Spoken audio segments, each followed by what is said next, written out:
Shalom y saludos a la audiencia de Teshua.tv. Este es su servidora Lisa Velázquez en un nuevo segmento del programa Caminando en Obediencia.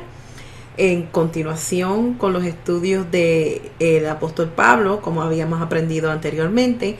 En esta ocasión vamos a estudiar acerca de las cartas del apóstol Pablo. Así que te invito a que estés por los próximos minutos conmigo y con tu propia versión de la Biblia hagas tus apuntes y busques conmigo y verifiques todas las citas bíblicas que nosotros vamos a considerar en este estudio.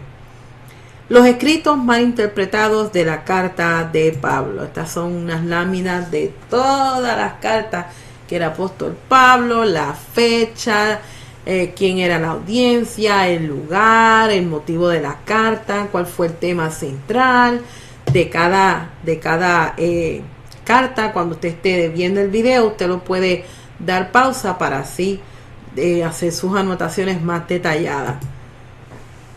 Las cartas de Pablo.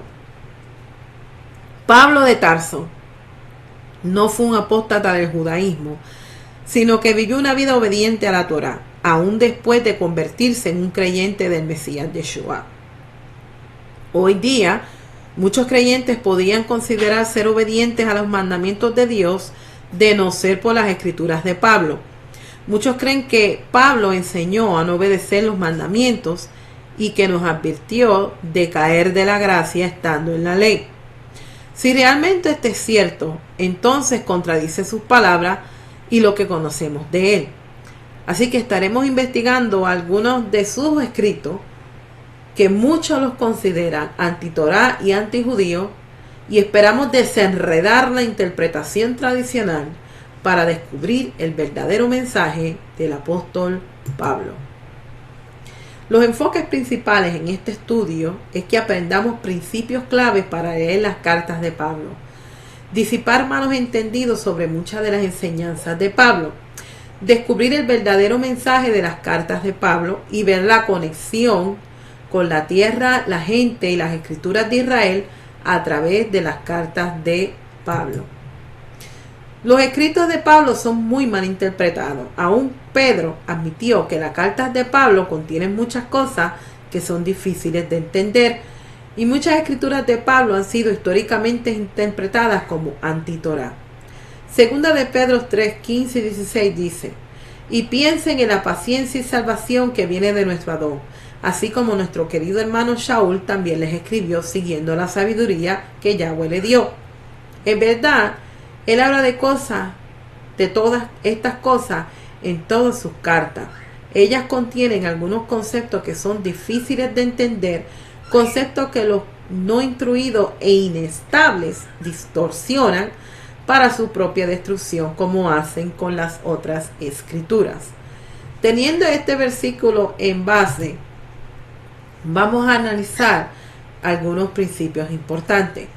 Algunas de las cartas de Pablo contienen cosas que son difíciles de entender. Muchas escrituras de Pablo han sido históricamente interpretadas, por tanto, tengamos en mente los siguientes principios.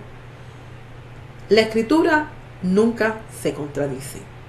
Las cartas deben ser leídas en su contexto. Las epístolas tienen una audiencia específica, eran el medio de comunicación de naturaleza confidencial y personal, destinada solamente para las personas o personas a las que se dirige, y de ningún modo para el público en general.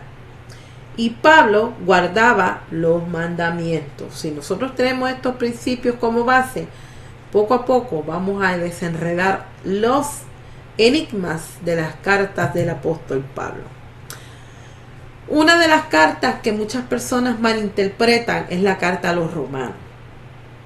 Así que la ley del pecado y la muerte es una aseveración o un concepto que muchos utilizan sacando versículos fuera de su contexto original de la carta de los romanos, ya que esta está escrita en una comunidad mixta de judíos y gentiles creyentes bajo el ambiente opresor de las castas sociales que existían en el Imperio Romano.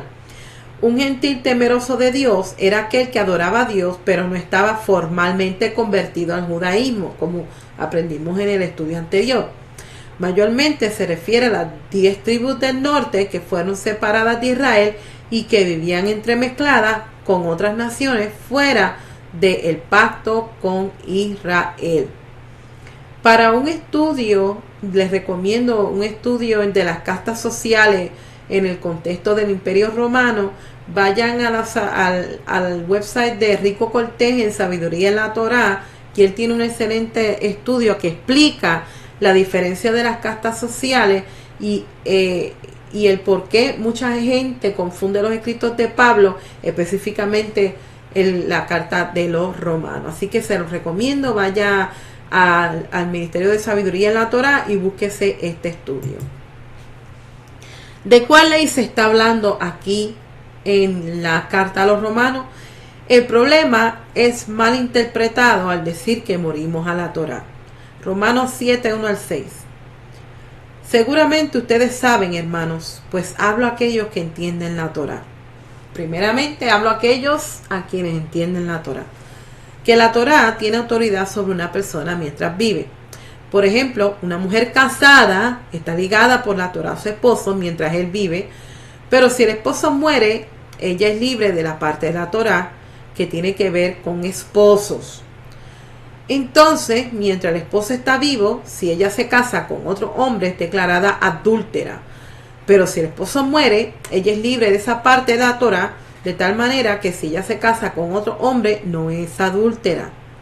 Asimismo, mis hermanos, ustedes han sido hechos muertos con respecto a esta parte de la Torá, por medio del cuerpo del Mesías Yeshua, ya que así pertenezcan, para que así pertenezcan a otro, es decir, aquel que fue levantado de la muerte, a fin de que podamos producir frutos para Yahweh. Porque cuando vivíamos de acuerdo a nuestra vieja naturaleza, las pasiones relacionadas al pecado actuaron por medio de la Torá en nuestros cuerpos, con el resultado de cosechar frutos para muerte. Pero ahora hemos sido libertados de ese aspecto de la Torá, porque hemos muerto a aquellos que nos tenía con muletas, de modo que estamos sirviendo en esta nueva forma provista por el Ruach y no en la vieja forma exteriormente, siguiendo la letra de la ley. Cuando nosotros leemos estos versículos sin examinar previamente el contexto, pareciese que Pablo estuviese diciendo que hemos muerto a la Torá. Pero vamos a ver si esto es cierto o no. ¿Cuál es el contexto y de qué ley se está hablando? Vamos a examinar el contexto del verso. Estuvimos leyendo Romanos 7 del 1 al 6. Vamos ahora a leer el contexto del verso, específicamente Romanos 7.2, Romanos 7.3 y Romanos 7.6. Romanos 7.2. La muerte no es la Torá, sino a la ordenanza particular entre un hombre y su esposa, ya que Israel fue la esposa adúltera. Yahweh no podía tomarla de nuevo, al menos que el esposo muriera y al menos que fuera perdonada, que es lo que pasó cuando Yeshua murió. Israel fue libre del pecado de matrimonio y Yahweh en su amor la tomó de nuevo después de la muerte, cumpliendo tanto la ley de la mujer adúltera y la ley de celos. Eso es lo que está hablando Romanos 7.2. Verso 3. La carne buscó vacíos legales para evitar la Torá. Así que muchos dicen. Y así llevó al pecado. La carne y la Torá son una mortal combinación, mientras que la Torá y el Mesías traen vida. Verso 6. Se reduce a esto. La Torá y la carne son una mortal combinación porque la carne busca la violación y los vacíos legales en la Torá.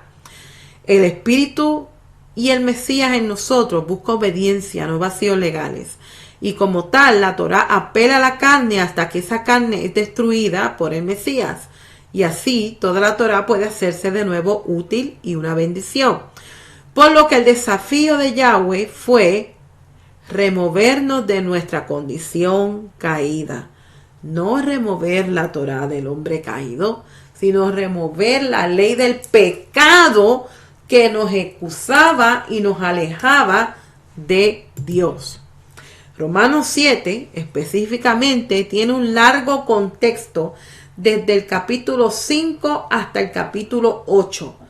Pablo hace un argumento acerca de la justificación, la salvación por gracia a través de la fe. Examinando el contexto, vamos a Romanos 6, 20 al 23.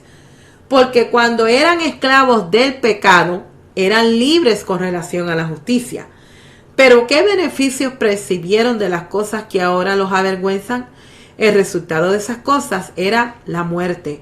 Mas ahora que son libres del pecado y hechos esclavos de Yahweh, reciben el beneficio. Este consiste en que han sido hechos santos para Yahweh y el resultado es vida eterna, porque lo que uno gana del pecado es muerte, mas recibe vida eterna como don gratuito de Yahweh en unión con el Mesías Yeshua, nuestro Adón. Pablo utiliza la metáfora del matrimonio en los versículos 2 al 4 como ejemplo para ilustrar la ley del pecado.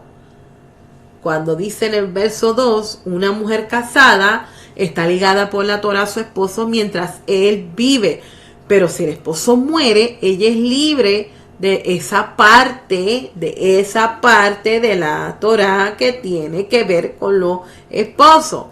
Verso 4 dice, ustedes han sido hechos muertos respecto a esa parte de la Torá por medio del cuerpo del Mesías Yeshua. ¿Por qué? Por lo que ya previamente explicamos. Cuando Pablo dice han sido hechos muertos con respecto a esa parte de la Torá por medio del cuerpo del Mesías, quiere decir que no estamos bajo la condenación de nuestro pecado. ¿Qué pecado? El pecado por el cual estábamos separados de Dios, el pecado del adulterio. La Torá se enseñorea sobre una persona y ejecuta el castigo por el pecado. En este caso, el pecado de adulterio, el cual era pagado con muerte.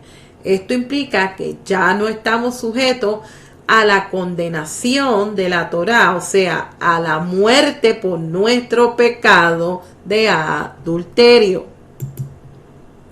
¿Por qué? ¿Cuál es la ley del adulterio? Nosotros o nuestros padres fueron divorciados de Yahweh. La casa de Israel era llamada adúltera cuando el esposo murió, Yeshua.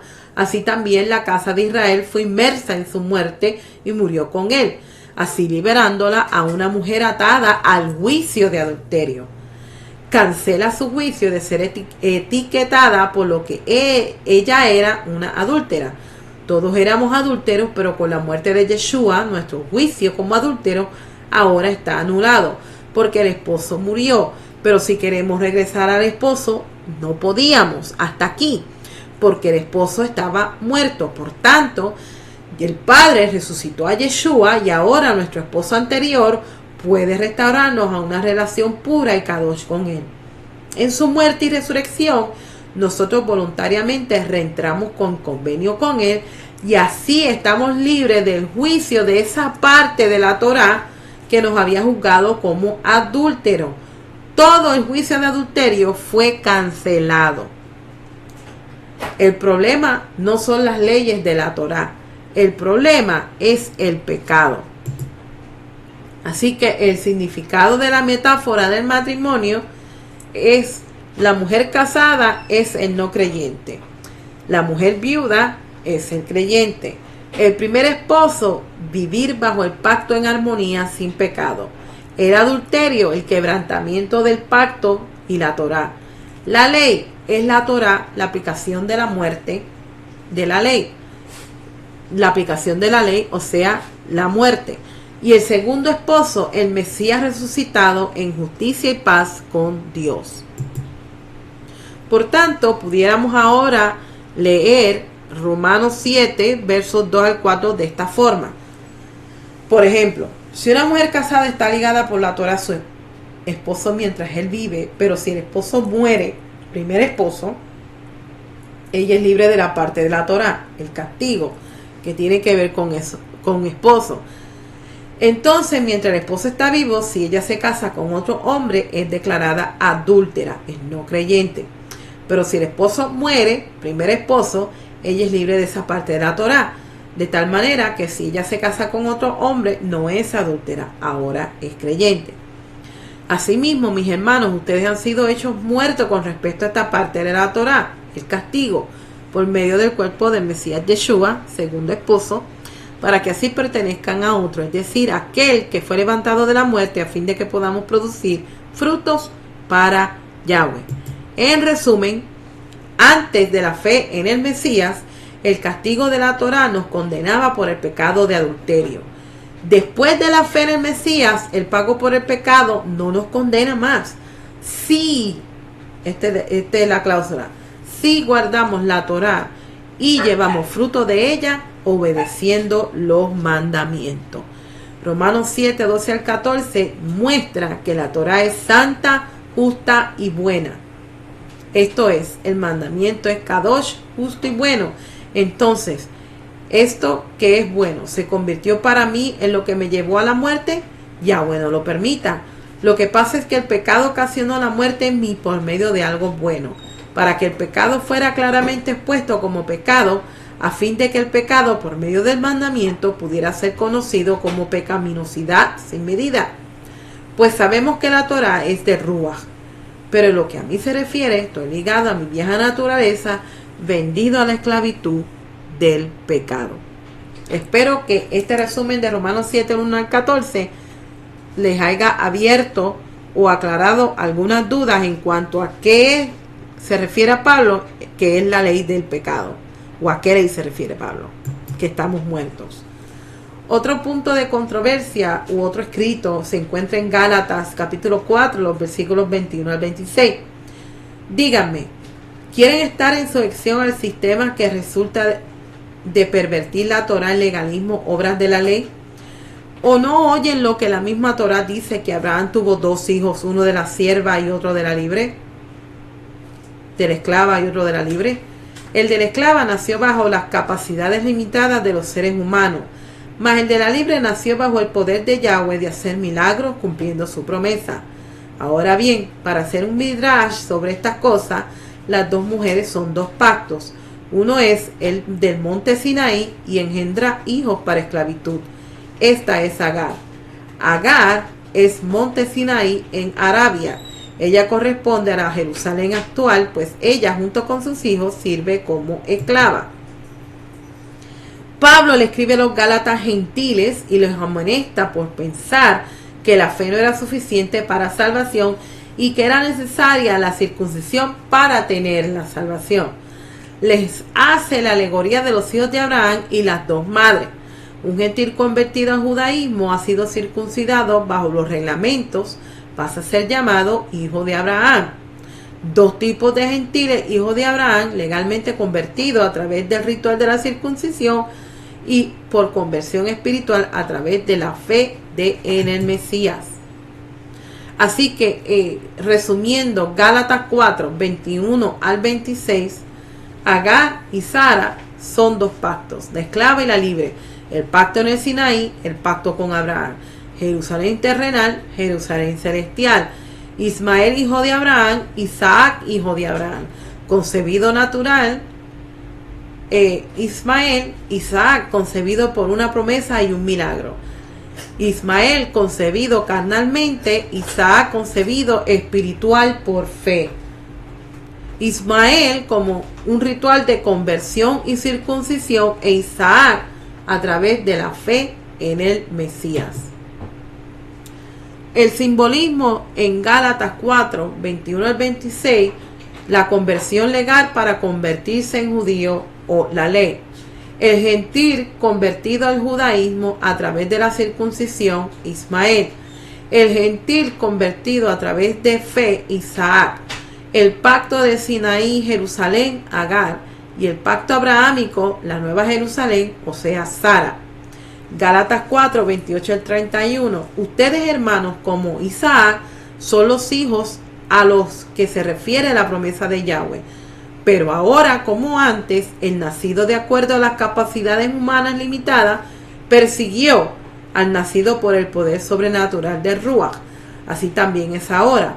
No obstante, ¿qué es lo que dice el Tanaj? Echa fuera a la esclava y a su hijo. Pues de ninguna manera el hijo de la esclava heredará junto con el hijo de la libre.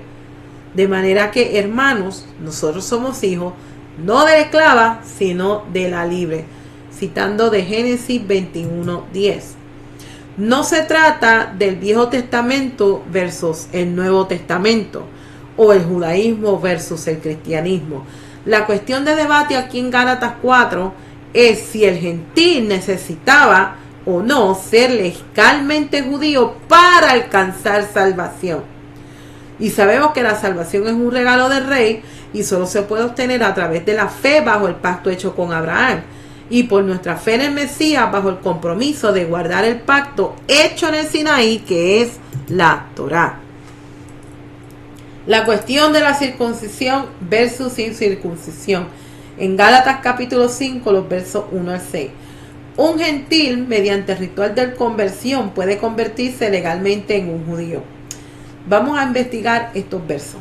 Gálatas 5, búsquelo conmigo, por favor. De lo que el Mesías nos ha librado es para ser libres. Entonces estén firmes y no se dejen encadenar de nuevo al yugo de esclavitud. Midan mis palabras. Yo, Shaul, les digo que si se someten a la circuncisión, el Mesías de ningún modo será de ventaja para ustedes. De nuevo les advierto, cualquier hombre que se someta a la circuncisión está obligado a observar toda la Torá. Tú, que estás tratando de ser declarado justificado por Yahweh por medio de la Torá, te has cortado a ti mismo del Mesías. Te has desprendido de la misericordia de Yahweh, pues es el poder del Ruach que obra en nosotros, por lo que confiamos y estamos llenos de fe y confiadamente aguardamos que nuestra esperanza de obtener justificación sea cumplida. Cuando estamos unidos con el Mesías Yeshua, ni ser circunciso, ni estar incircunciso importa. Lo que importa es la confianza con llenura de fe expresada por el amor.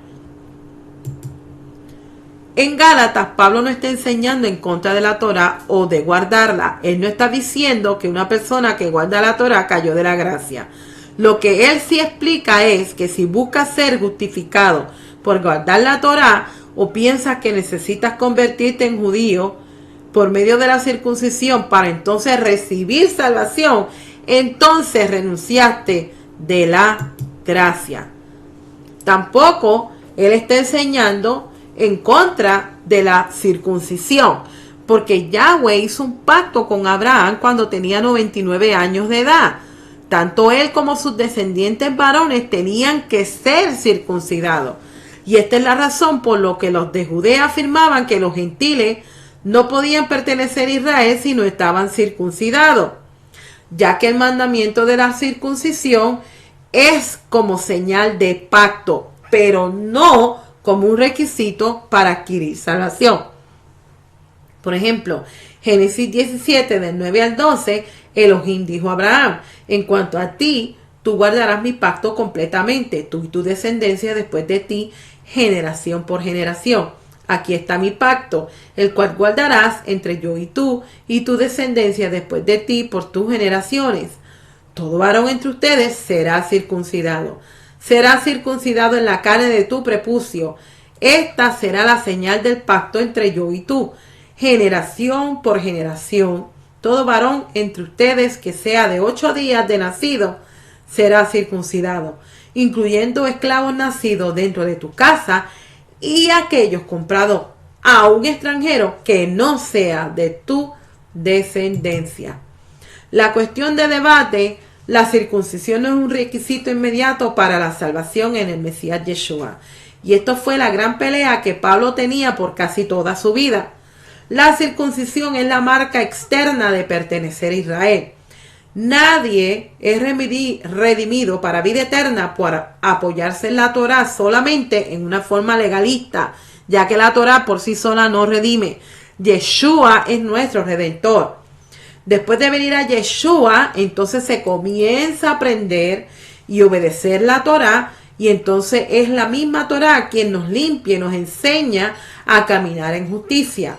La circuncisión se hace como un acto de obediencia y amor a Yahweh, su Torá e Israel. Y el acto de fe es primero, y este es estar salvos por la sangre de Yeshua, nuestro Mesías. Tampoco se puede obedecer la Torá sin conocerla ni haberla aprendido.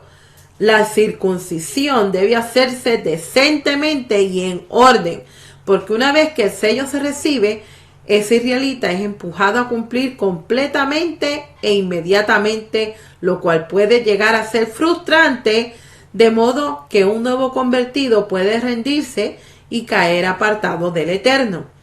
Los creyentes gentiles son aceptados en el reino a través de la fe en el Mesías. Por tanto, buscar convertirse en un judío legal para tratar de adquirir justificación para salvación mediante el cumplimiento de los mandamientos es tomar yugo de esclavitud.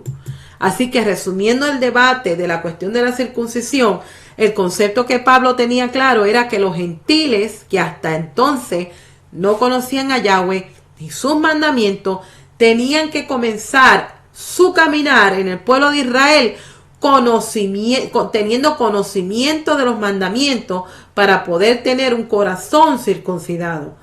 Pablo sabía que Yahweh y los profetas, que la circuncisión de la carne no aprovechaba si no había una circuncisión de corazón. Que aunque un hijo de Israel fuera circuncidado físicamente, sin el corazón circuncidado, volvería a ser incircunciso. Deuteronomio 10, 15 al 16 lo dice de esta forma: solo que Yahweh tomó suficiente placer en sus padres para amarlo y escogió a su descendencia después de ello, a ustedes, por sobre todos los pueblos, como aún él hace hoy. Por lo tanto, circunciden el prepucio de su corazón y no sean más de dura cerviz.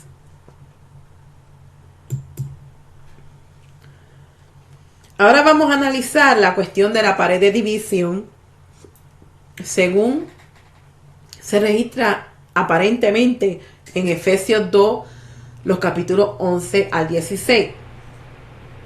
Por lo tanto, recuerden el estado en que estaban antes. Este es Pablo hablando.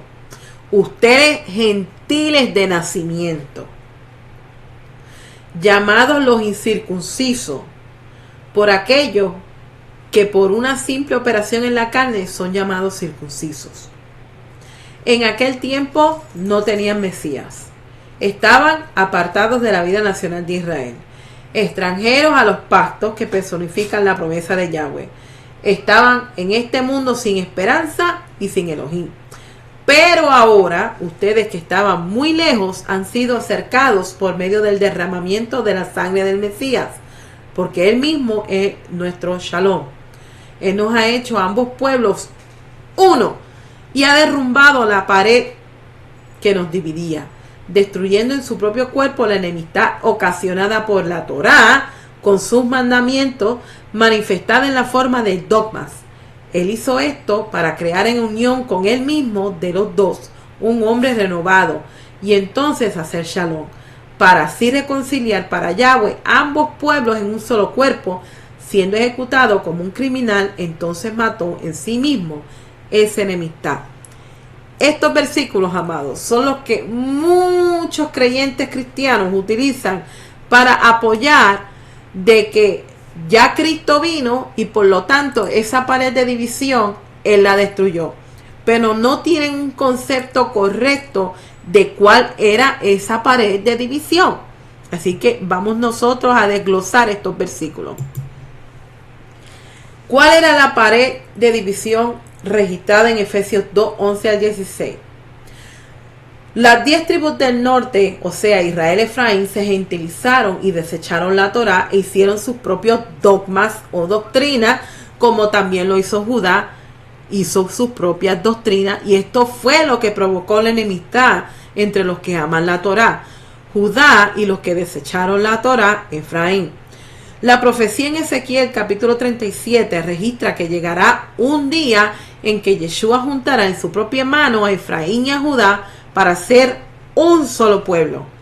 El Mesías no vino para abolir la Torá, sino que abolió la enemistad entre judíos y gentiles. En el Mesías, los creyentes gentiles tienen la prerrogativa de abrazar el pacto y los mandamientos. La enemistad que mantenía a los judíos y gentiles en lados opuestos de la pared de la Torá ha sido removida. En otras palabras, no fue que la Torá fue removida, sino las dogmas y doctrinas que tanto ambas casas hicieron para remover o alejar todos aquellos que viniesen de nuevo de casa a casa. Por eso es que el apóstol Pablo en Efesios 2 habla de esta pared de división que a través del Mesías fue removida para reunificar a la casa de Israel.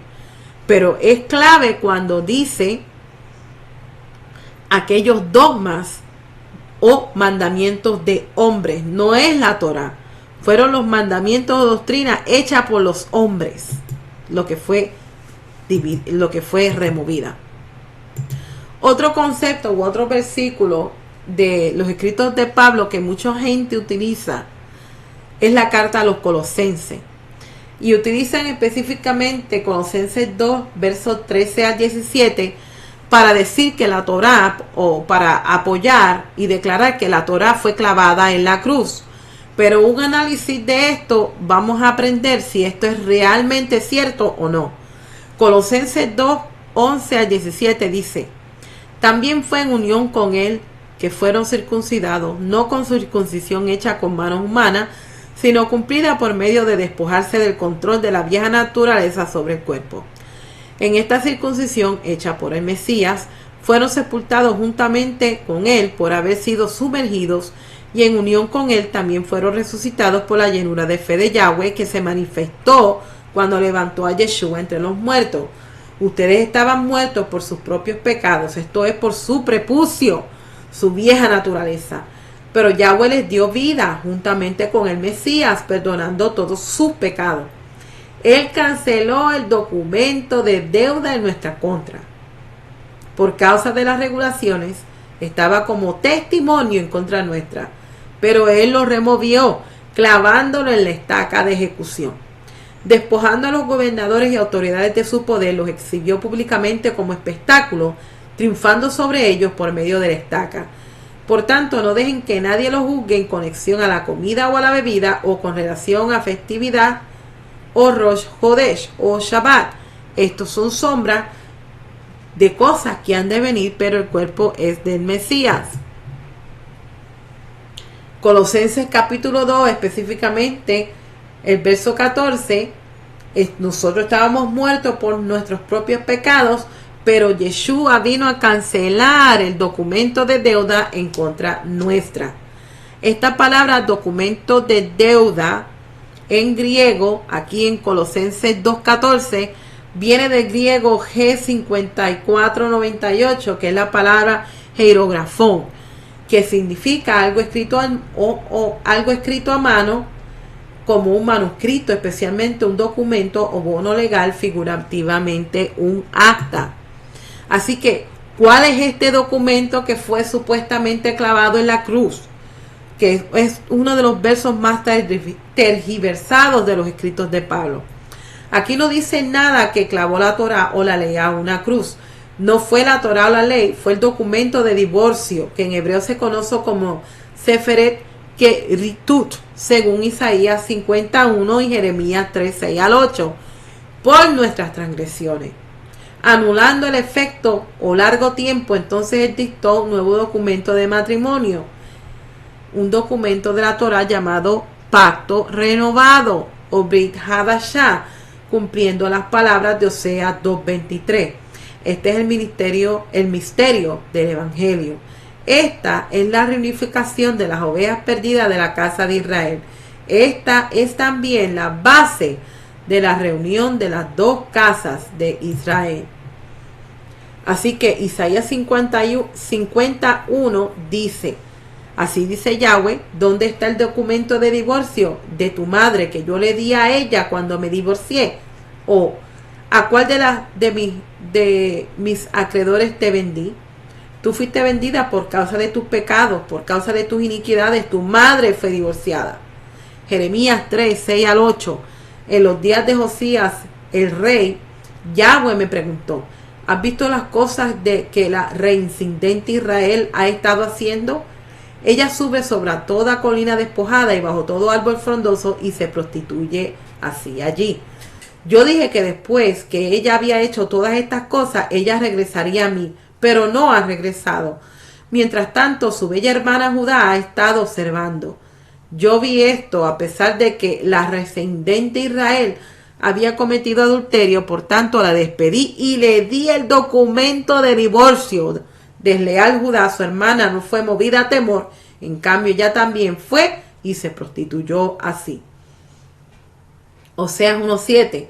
Pero tendré piedad sobre la casa de Judá, la salvaré, no por el arco, espada, batalla, caballos o caballería, pero por Yahweh su Elohim. Resumiendo Colosenses 2, 13 al 17, el certificado de deuda clavado en la cruz es un documento de deuda de nuestros pecados, nuestras infracciones a las ordenanzas de Dios. Es como el veredicto de culpabilidad escrito en un tribunal de justicia o como el recibo de cobro de una deuda. El Mesías canceló ese documento que registraba esa deuda de transgresión y pecado clavándola en la cruz. Ese fue el documento clavado cancelando la deuda, no fue la Torá. Seguimos descubriendo otros escritos controversiales. Esta vez regresamos a la carta a los romanos y el capítulo 14, que es la cuestión de los alimentos y el día de reposo. Muy tema controversial dentro de los círculos cristianos. Romanos 14, 1 al 3. Ahora, para que una persona que su confianza es débil, recíbalo con agrado, pero no para discutir sobre opiniones. Una persona que tiene la confianza que se lo permite, come cualquier cosa. Vamos a ver si eso es verdad. Mientras otra que su confianza es débil, come solamente vegetales. Aquí debería de arrojar un poco de luz acerca de comer cualquier cosa y versus vegetales.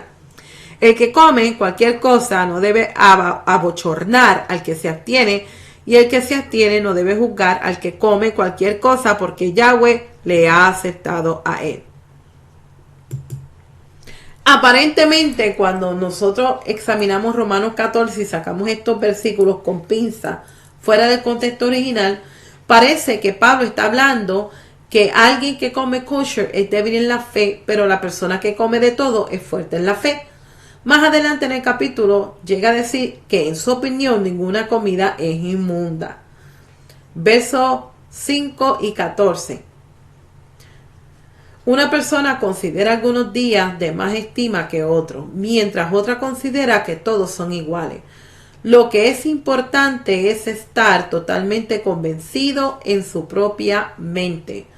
Yo sé, esto es, he sido persuadido por el Adón Yeshua HaMashiach que nada es inmundo.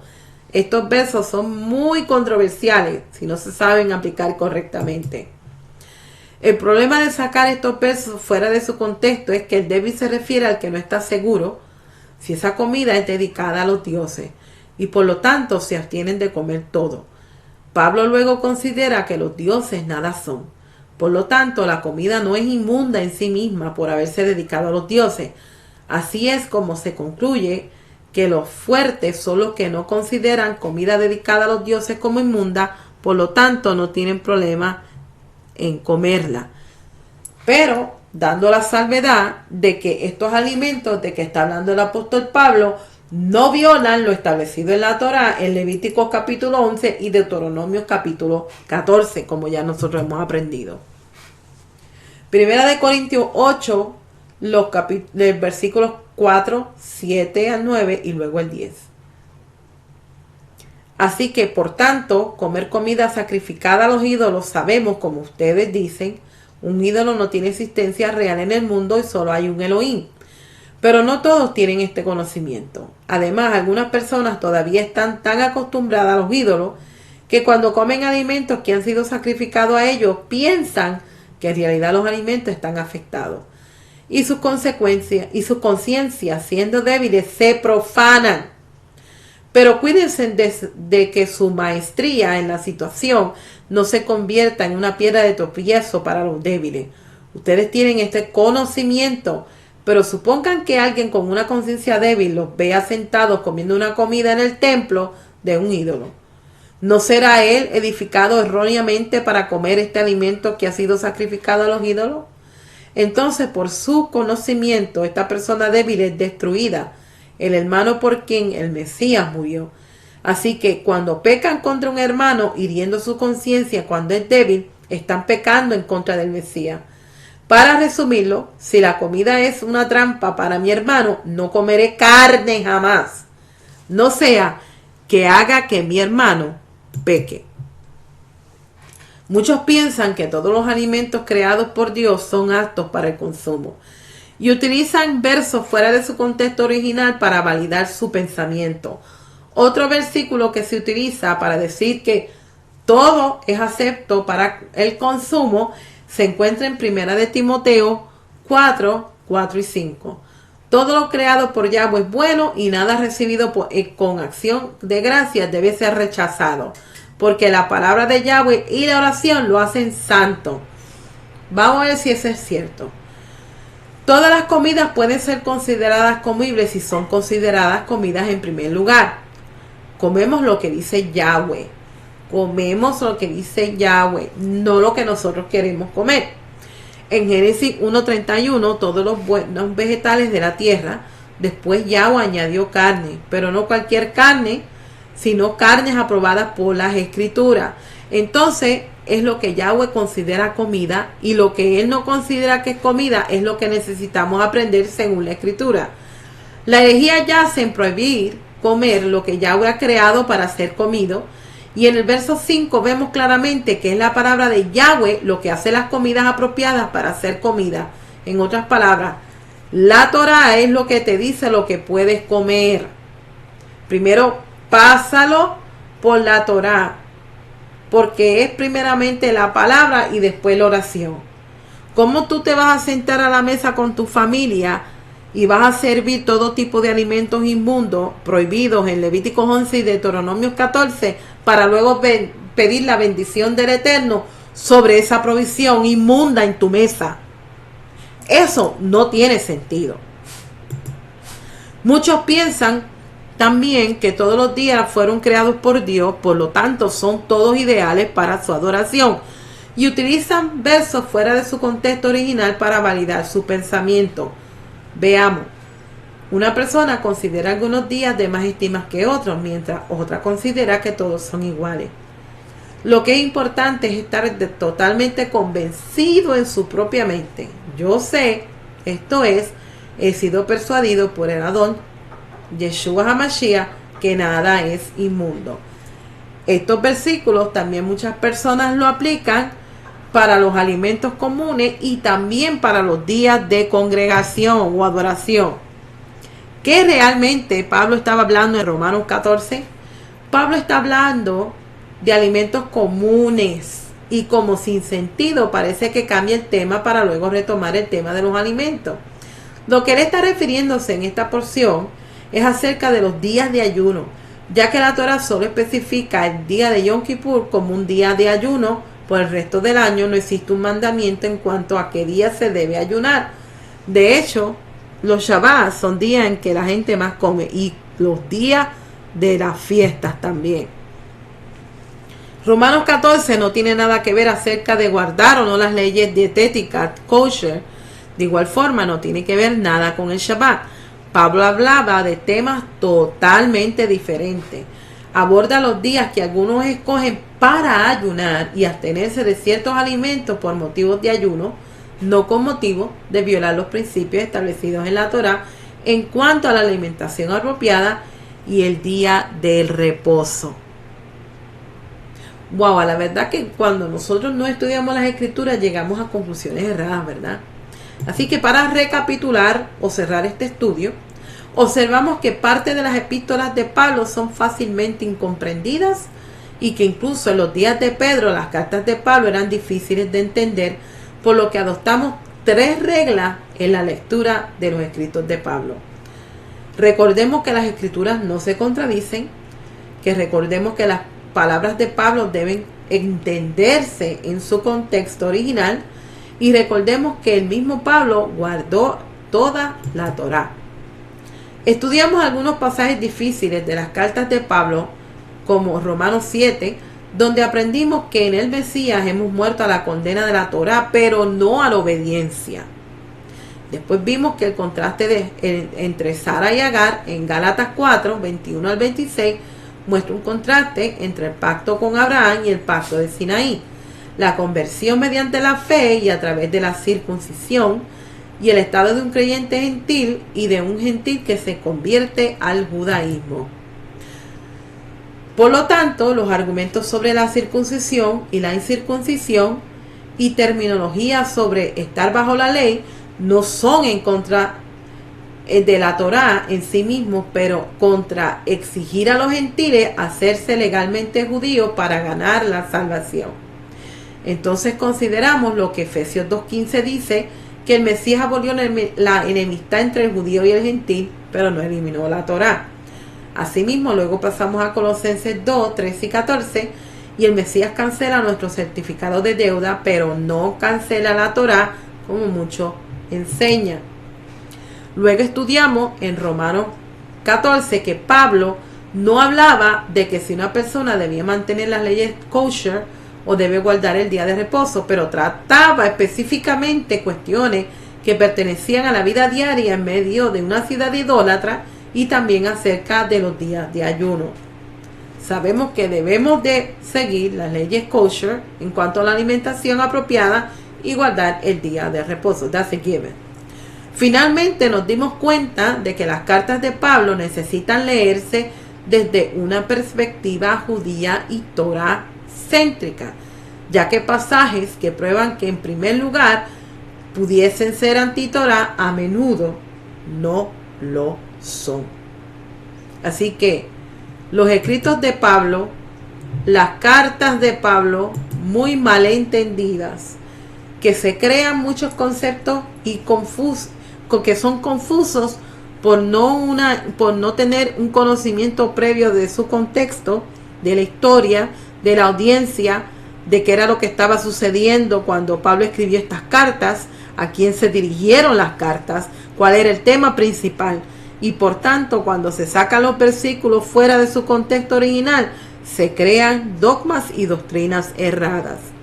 Así que yo espero que este estudio le haya también ayudado a ver cómo es que muchos versos que mucha gente cita sin fundamento bíblico para decir cosas en contra de la Torá, que son mentiras, y que utilizan específicamente el apóstol Pablo para decir que él enseñó estas cosas en contra de la Torá. Y vimos a través de las escrituras, no yo, sino a través de las escrituras, no fue ni por mi propio conocimiento, sino fuimos a la base, a la fundación, al fundamento, a las escrituras mismas, para probar que todas estas aseveraciones que son muy populares hoy en día dentro de los círculos del sistema religioso del cristianismo prueban lo contrario. Así que, hermanos, yo espero que ustedes hayan sido edificados con este estudio.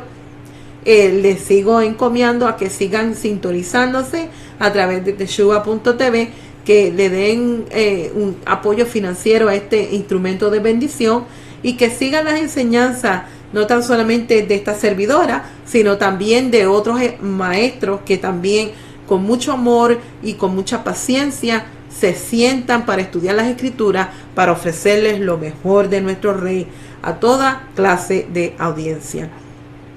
Espero verlos en el próximo segmento y que ustedes sean edificados a través de estos estudios. Cualquier pregunta, duda o inquietud puede comunicarse conmigo a través de mi página de Facebook. Me puede mandar un mensaje en privado si así lo desea, y espero que continúe haciendo sus anotaciones, porque para que así todos juntos aprendamos. Yo no me lo sé todo, los otros maestros de Teshuvah tampoco. El propósito es que todos aprendamos a edificar el reino de nuestro Padre aquí en la tierra y que juntos aprendamos a caminar en obediencia como nuestro Mesías anduvo aquí en la tierra. Así que, como es mi tema decirlo, ya no corro, pues he aprendido a caminar. Espero que usted también aprenda a hacer lo mismo. Aquí los dejo, que el Eterno les bendiga y les guarde a todos y nos veremos pronto. Muchas gracias por estar conmigo. Shalom.